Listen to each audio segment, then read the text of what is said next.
ये पूरे का पूरा खानदान ही झूठों और मक्कारों से भरा हुआ है। पता नहीं आपने मेरा रिश्ता यहां क्यों जोड़ दिया। अरे इस घर का एक एक फर्द झूठ बोलता है। और वो ऑफिस का लड़का साहिल, वो भी आपसे सच नहीं बोलता है। मां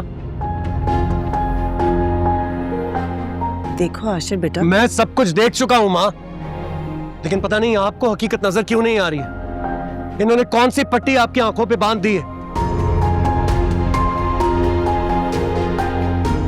कि आप इन्हीं की बातों पर एतबार कर रही हैं, इन्हीं लोगों को फेवर दे रही है, मेरी बात पर एतबार है ही नहीं आपको।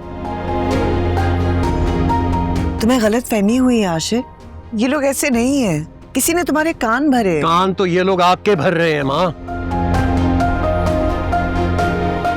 मैं तो सब कुछ अपनी आंखों से देखकर और अपने कानों से सुनकर आया हूं।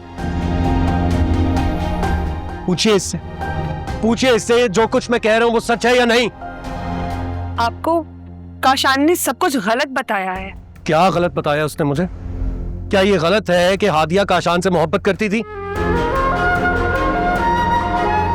या ये गलत है कि तुम्हारे घर वालों ने हादिया की मर्जी के खिलाफ जाकर उसकी मेरे साथ शादी करने की कोशिश नहीं की?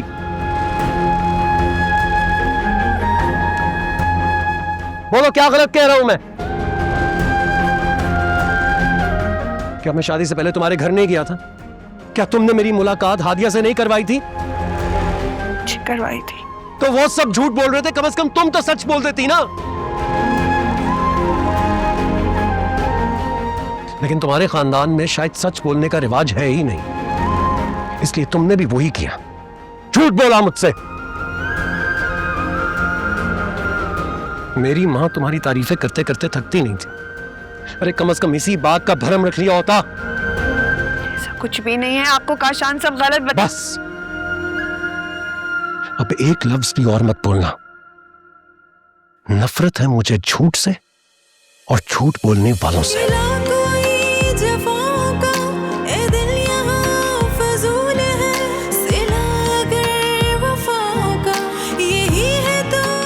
आशिर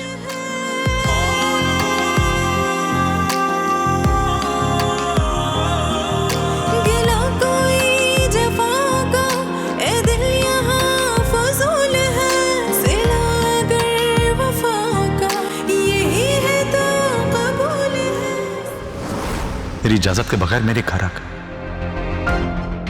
मैंने उसकी बहुत मिन्नत की कि तुम ये गलत कर रही हो हादिया, तुम अपने घर जाओ। इस वक्त घर पे तुम्हारे सब इंतजार करें, तुम्हारी बारात आने वाली। लेकिन वो नहीं मानी, यहां तक कि मेरे पैर पकड़ के बैठ गई।